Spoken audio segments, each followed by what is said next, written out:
عزیزانو یو دا زمونږ زمانہ ده او یو زمونږ نه مخکې زمانہ وه.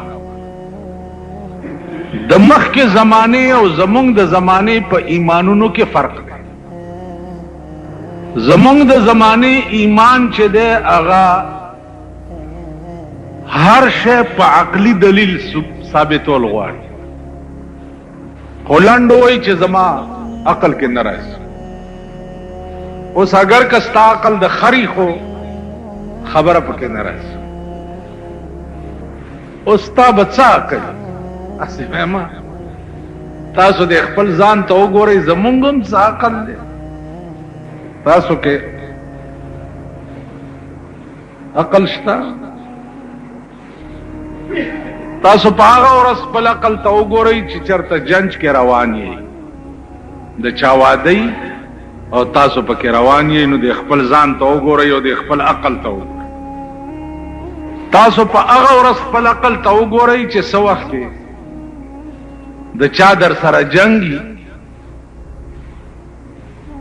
او هغه دومره ووایي چې بکواس مه کوه،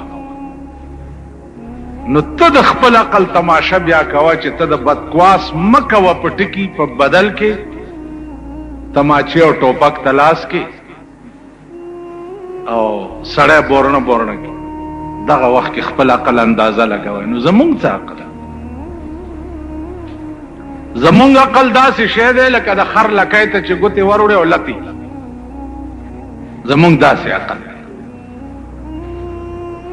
او بیا په پاکستان کې اول چې دا تاسو اسمبلو ته لیږلي دي د دوی عقل ورشئ وګورئ. منډۍ لګېدلې ده پکې د 45 लाख روپو غویه شته، د 40 लाख روپو غویه پکې شته، د 50 लाख روپو غویه پکې شته. دا تاسو چې اسمبلو ته لیږلي. نو زمونږ څه عقل؟ مونږ په خبره نه پوهېږو. یو ملا مسله کوله چې کم شی چې ونیسئ نو بیا یې پرېږدئ مه. مطلب یې دا و چې کومه نیکي یو ځل شروع کړې نو بیا هغه نیکي پرېږده مه. خو هغه ملا اختصار نه کار واغسته او ویې چې وروڼو چې کوم شی ونیسئ بیا یې پرېږدئ مه. دغسې پکې یو ناست و هغه واورېد وی والله چې کوم شی ونیسم چې زه بیا پرېنږدم. په لاره روان دی، یو سړي نه خر وتښتېدو. دته یې وی بچیا لږې راواړوه. ده ورپسې منډه که چې منډه که خر مخکې دی، ورپسې بل څه یې لاس له ور نه راغله، د خر لکه یې لاس له ورغله. لکه یې ونیوه. او چې د خر لکۍ ونیسي خو هغه لتې کي که نه، دواړه لتې شروع کي. اوس خرې په لتو وایي او د لکۍ ټینګه کړې ده چې که پرې مې خوا نو د ملا په مسله مې عمل نه راځي، ځکه چې ما وعده کړې ده چې کوم شی ونیسم نه پرېږدم. غاښونه یې پې ټول مات کړه، خره په لتو لتو. ملا له راغی او بیتابه پریوړ چې ملا صاحب خدای دې کور وران که په دغه مسله چې تا کړې وه چې کوم شی ونیسې بیا یې مه پرېږده. سړي نه خر تښتېدلی او ما رانیوه چې لکۍ نه مې ونیوه، که مې پرېښوی خو ستا په مسله مې عمل نه راتلو، او چې مې نه پرېښو زما یې دا حال کو ټول غاښونه مې مات. ملا ورته ویل خدای دې کور وران که. نو زما د مسئلې دا مطلب و چې د خر لکۍ ونیسې نو بیا یې مه پرېږده. نو مونږ هغه قوم یو. کم ناروا دی چې مونږ یو ځل ونیوه بیا یې نه پرېږدو. روام چې ونیوه بیا یې پرېږدو، منځونه شروع کړو بیا یې پرېږدو. حج وکړو چې د حج نه راشو حاجي پوکم رانه جوړ شي. حج نه چې راشي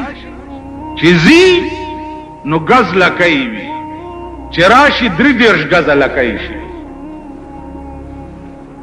تاسو خیال راغی؟ نو ګیره پریدو بیا کلکو دس ډیر کارونه تبلیغی جماعت کی شي صاحب سه روزه ولګي چلو تلاړ شي چې په بل ورځ ګوره بیا د بازګل کوتک ته جوړي الکه سبلا در باندې وشو بیخ دیوزا او یار بس الله مجبوری نو نیک کارونه مونږ چره اونې و بیا پرې لیکن بدایم چې نیولې دي بیا نه پرې نو زما عزیزانو مونږ عقل شتنه عقل کې خو بدا هغه سړی سره راځي چې هغه کې عقل خو وی کنه سوچ سمجھ خو پکې وی کنه قرآن کې راغلي دي وما كنا معذبين حتى نبعث رسولا زب ترغی او قوم ته عذاب نه ور کوم چې ترسو می اغي ته رسول نه لېګل ترغه پورې بزد قوم ته عذاب نه ور کوم د امام ابو حنیفه رحمت الله علیه مذهب داده چې وما كنا معذبين حتى نبعث رسولا دلته د رسول نه مراد عقل کامل او عقل سلیم مراد دا مصطلح رسولان نه دی مراد زبط رغی او قوم له عذاب نه ور کوم چې سو پورې می هغه قوم ته عقل کامل نه ور کړی د امام ابو حنیفه رحمت الله علیه مسلک دا دی چې 1,24,000 پیغمبرانو کې که یو پیغمبرم دنیا ته نه راغلی نو هر سړی په دې مکلف چې په عقل باندې به د خدای پیژندې وګوره ابراهیم علیه السلام معصوم بچه نوری ولیدو قال هذا ربي دا زما خدای دی فلما فلا جنور پریواتو ابراهیم علیہ السلام قال لا احب الافلین فنا کیدون کې زما خدای نه دی سپوږمۍ ولیدا هذا ربي فلما فلا قال لا احب الافلین معصوم دغیگ بچی تا پا عقل کامل سر دا معلومیگی چه اللہ لازوال ذات تے اللہ موجود ذات تے افنا کی گی نا نو که پیغمبرانو کی یو هم نو راغلے نو ار سړی په دې مکلفو چې په عقل کامل بد خدای پیژندې لکه ګوره د رسول الله صلی الله علیه وسلم او د عیسی علیه السلام په منځ کې 600 کاله فاصله و سکم زیات دې ته زمانہ د فطرت په دې 600 کاله کې پیغمبر نو اوس علما وایي چې دې 600 کاله کې کم خلق پیدا شوي دي ما په خبرو پوهیږئ خبرې ګرانې دي مشکله ده چې په پوهیږئ ماما دا خبرې داسې دي وایي دیدن مې کور ته ولا یوړو په قدر من اشنا میزان به قدر کنه تاسو پوه شئ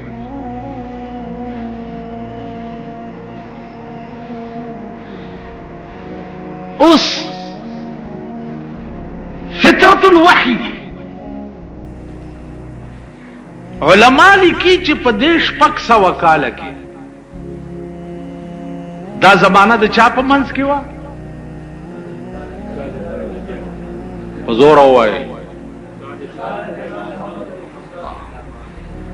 دیش پک سوا کال کی چې کم خلق پیدا شوی او مړ شوی دي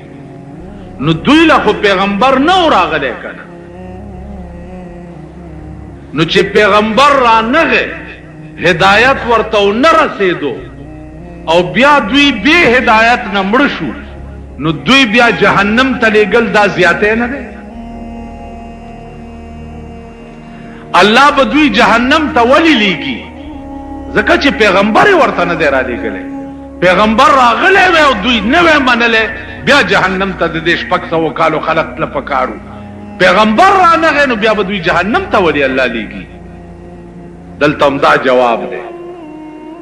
چې دا زمانه د فطرت الوحی وه په دغه زمانه د شپږ سوو کالو کې چې کومو کسانو خالی دومره منلی دي چې د دې کائنات مالک خدای دی او دا کائنات خدای پیدا کړی دی او دوه نه دي یو خدای دی خو چې دومره په دماغ کې راغلي دي نو د دې شپږ سوو کالو خلق بم جنت ته ځي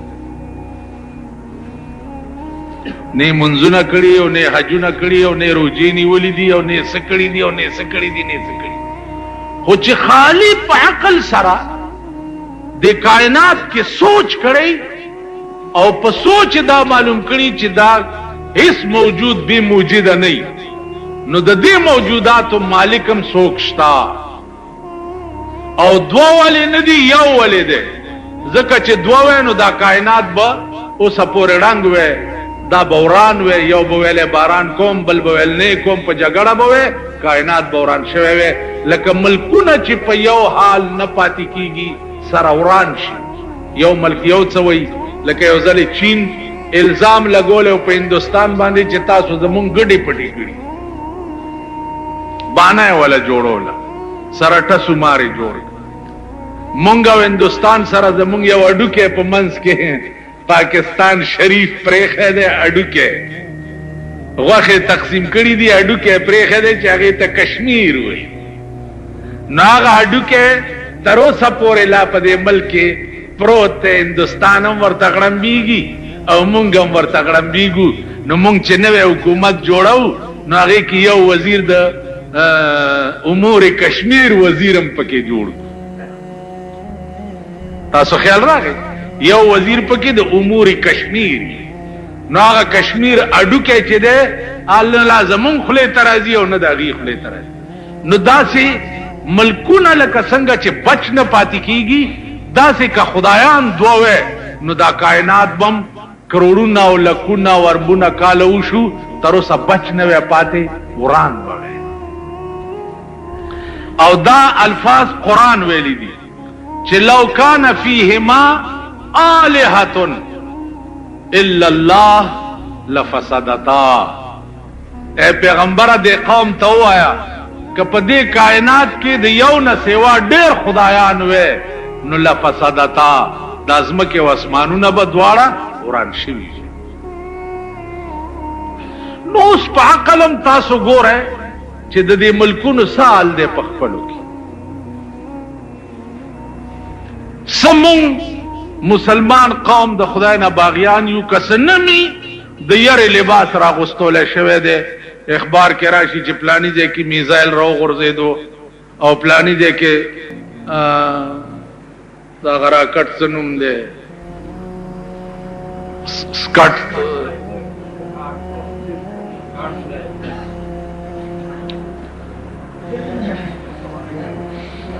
شاورلیټ ما خو درته وی کنه چې والله که په شد او بودی ای پڅ اړو پڅ پوي گئی نه ستا په دې ملک ډالر جوړي ستا په دې ملک د 500 روپو لوټونه جوړيږي او په لکھا کروڑه باندې چلیږي لګیا او چې بیا داغله سړی ونیسي 500 روپو لوټ یو غریب دکاندار ته ورکو هغه پوی نشو سمایا موړي چې واته نه ما تکړه تاته واغستا لوټ بنوټي وخته نو داغه خو دې بیړه تبا کړه ته چې ونی وې شو په دوه مورز دې ضمانت وشي.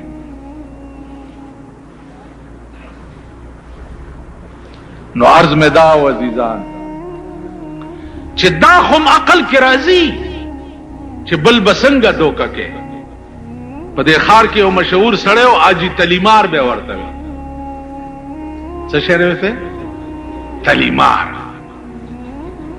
ناغه به د سلو لوټ درکو چې جی دا لګي ماته په کار دی ډیر ضروری خو چې د سلو به ورته تاش مارل نو په تلی کې به در نشل روپے ته وای نو سلو په ځای به شپک شل در نه واه نو یو ورځ تانیدارونی وو منصور خان نامه واغونی وو نو مال راوستو چې جی دا جی تلیمار دے لګ نصیحت ورته ما ته وی چې مولانا صاحب زو تلیمار نے زو لاس ہنر خرسو چا دوس باندې کې لوټ مات کو ما هغه کې پوی نشینو ما ته څه ګناه ده هغه پوی نشي دو لشل روپے پکې هوا ما نو هغه به وقوف تلک عقل پکار دے کنه ما ته څه ګناه ده تانیدار تمل خبره ټیکو کړه نو مونږه اجي تلیمار باندې خو پوي بنوټي لوډ چلولو باندې پوي اجي جالي دسخط باندې پويګو بنوټي کاپو جوړولو باندې پويګو او چرته چې د عمل د تللو سوال راشي چې زمونږ اعمال به څنګه تلل کیږي نو دا زما عقل کې نه راځي. د قربانای متعلق صرف دو خبر استاسو په مخ کې عرض کول دي. یو دا چې د قربانای بنیاد څه ده او دویم دا چې د قربانای احکام څه دي.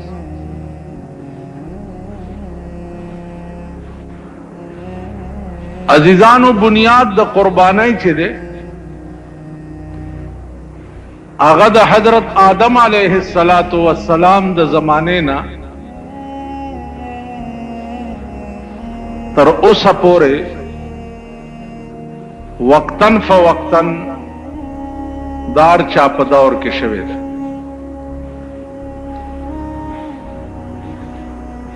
او دا د تاریخ وغیرہ خبره نه ده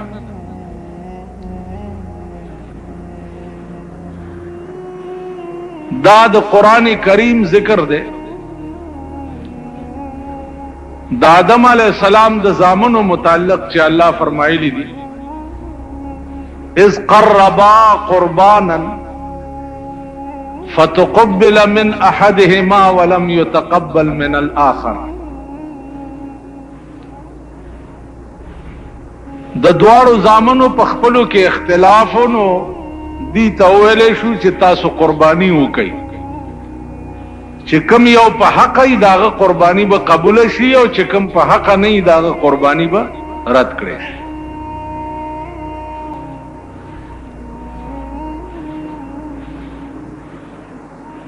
نو د پاغه دواړو په قربانای کې د یو قربانی چې وا هغه ګډوره و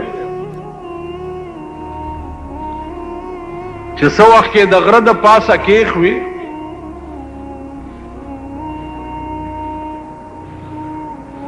نو اسمان نا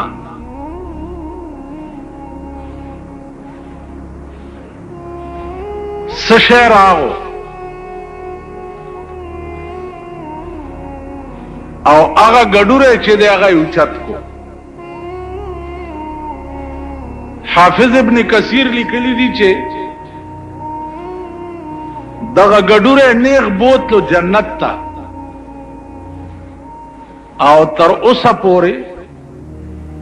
دغه ګډوره په جنت کې اوسي.